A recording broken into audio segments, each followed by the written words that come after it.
Why, hello there. I'm Sin. We are in the Book Nook, and today we're going to talk about my past, present, and future of books. What I've finished, what I'm in the middle of, and what we're going to get into. Okay, so recently I finished the book Lost Souls Meet Under a Full Moon by Mizuki Sugimura. This book has that kind of like before the coffee gets cold vibe. There's this teenage boy. He is what they call the go-between, and he sets up meetings between the living and the dead. Now, this can only happen once for both parties involved. The deceased can only come back once to talk with one person, and the living can only meet one deceased person, and then that's it as well. And also, the deceased can say no to the meeting.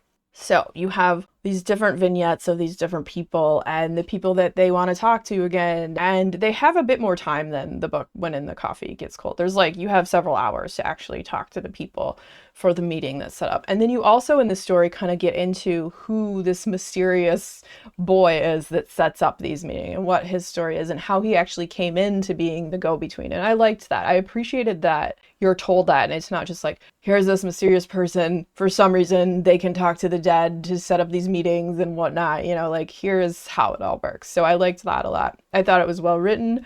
I liked how it flowed. It's sad, it's sweet, it's emotional. There's so many things going on. And especially because like the dead have the choice to say no. You're like, okay, somebody's got to say no. And you're like, and then you start guessing like who's going to say no. Because there's, there might be some people who are kind of buttholes who you're like, oh yeah, why would anyone want to talk to them?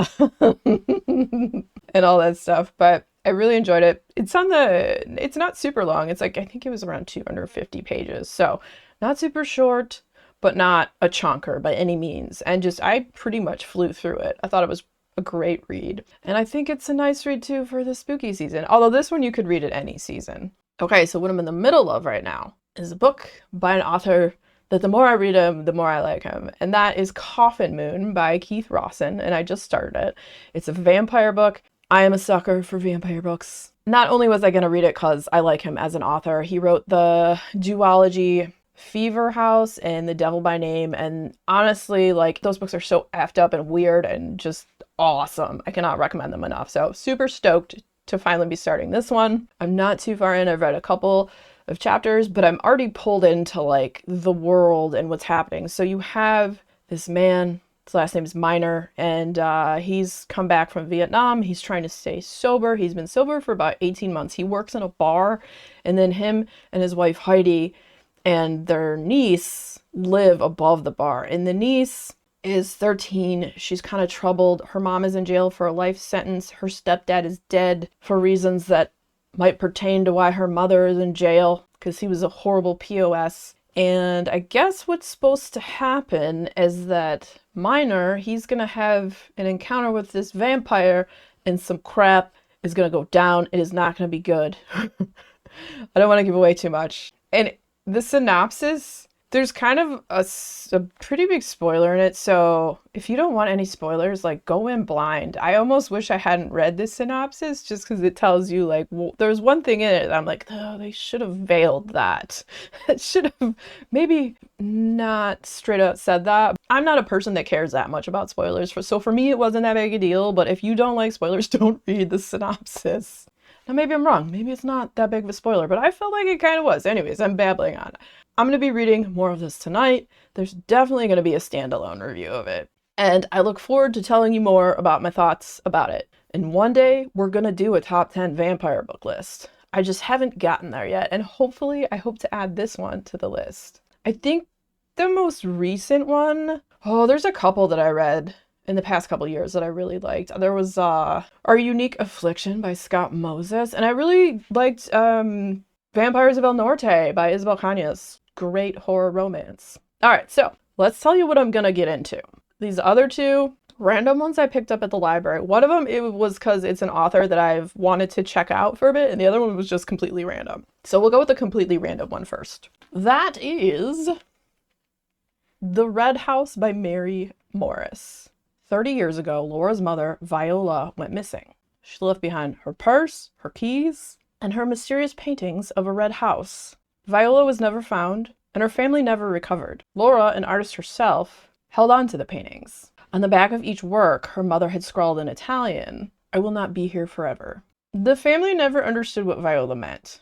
And Viola, who claimed to be an orphan, had staunchly refused to speak of her life before marriage. Decades later, at a crossroad in her marriage and her life, Laura returns to Italy, where her parents met after World War II, and where Laura spent her earliest years of childhood, before the family moved to New Jersey. In Italy, Laura finds herself on a strange scavenger hunt to solve the puzzle of her mother's lost years. She is certain that the paintings of the Red House hold the answer to her mother's past, and her search takes her from her hometown of Brindisi deep into Puglia, where she encounters a man who knew her mother and who illuminates little-known secrets of Italy's Second World War. Blending elements of true crime with settings that evoke Elena Ferrante, Mary Morris follows both Laura and Viola's journeys from Naples to Turin and finally home. Along the way, Laura confronts the dark truths of her mother's story and at last makes sense of her own. And I thought that sounded pretty fantastic, so excited to read The Red House by Mary Morris. Okay, so this next one is an author, like I said, that I'd heard of, but I haven't had a chance to read anything by them, and that is Alex North, and this is The Man Made of Smoke. I just love that title, and I liked the cover. Like, sometimes less is more. All right, so let me tell you about this one. So it's a serial killer thriller. Serial killer thriller. That could be a tongue twister. Anyways, Dan Garvey's life has been haunted by the crime he witnessed as a child, narrowly escaping an encounter with a notorious serial killer. He has dedicated his life since to profiling criminals, eager to seek justice for innocent victims. So, when his father dies under suspicious circumstances, Dan revisits the small island community where he grew up, determined to uncover the truth about his death. Is it possible that the monster he remembers from his childhood nightmares has returned after all these years? By turns emotional, introspective, and utterly terrifying, this is a story of fathers and sons, shadows and secrets, and the fight we all face to escape the trauma of past.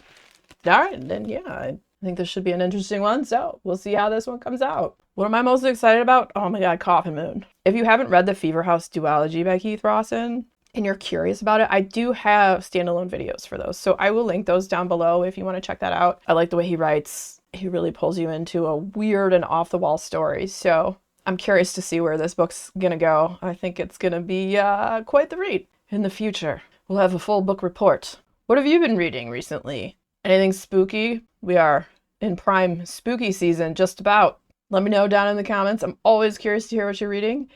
And if you enjoyed hanging out today, hit that subscribe button, come back, see me again, and we'll talk about more bookish things and weird stuff.